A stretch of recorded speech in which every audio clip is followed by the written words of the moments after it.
Ang unang baha. At sinabi ng Panginoon kay Noe, "Lumulan ka at ang iyong buong sangbahayan sa sasakyan, sapagkat ikaw ay aking nakitang matuwid sa harap ko sa panahong ito.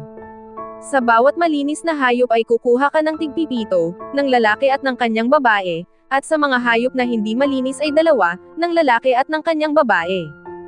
Gayon din naman sa mga ibon sa himpapawid tigpipito, ng lalaki at ng babae, upang ingatang binhing buhay sa ibabaw ng buong lupa. Sapagkat 7 araw pa, at pauulanan ko na ang ibabaw ng lupa ng 40 araw at 40 gabi, at aking lilipulin ang lahat ng may buhay na aking nilikha sa balat ng lupa."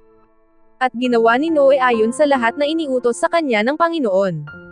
At may 600 taon si Noe nang ang baha ng tubig ay dumagsa sa ibabaw ng lupa.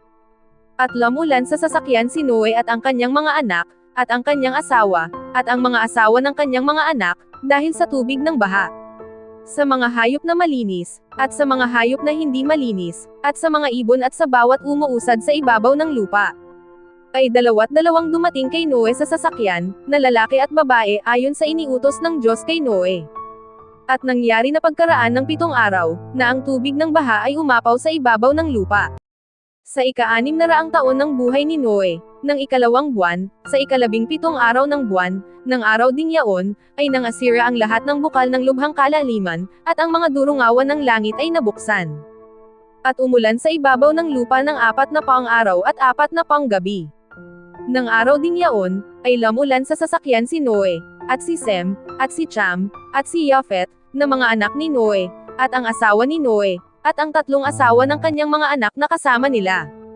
Sila, at ang bawat hayop gubat ayon sa kani-kanilang uri, at lahat ng hayop na maamo ayon sa kani-kanilang uri, at bawat umuusad sa ibabaw ng lupa ayon sa kani-kanilang uri, at bawat ibon ayon sa kani-kanilang uri, lahat ng sari-saring ibon.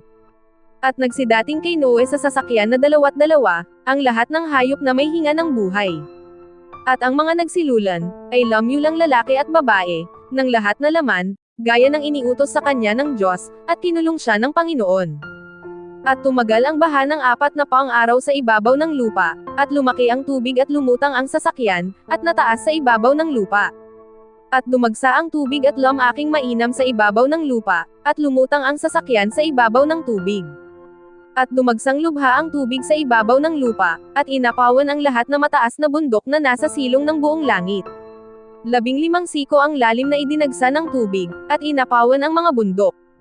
At namatay ang lahat ng lamang gumagalaw sa ibabaw ng lupa, ang mga ibon at gayon din ang hayop, at ang hayop gubat, at ang bawat nagsisyusad na umuusad sa ibabaw ng lupa, at ang bawat tao.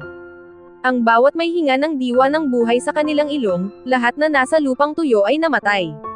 At nilipol ang bawat may buhay na nasa ibabaw ng lupa, ang tao at gayon din ang hayop, at ang mga umuusad at ang mga ibon sa himpapawid, at sila'y nalipol sa lupa, at ang natira lamang, ay si Noe at ang mga kasama niya sa sasakyan. At tumagal ang tubig sa ibabaw ng lupa, ng 150 araw. Thank you for watching, and God bless. Please like, share, and subscribe to my channel.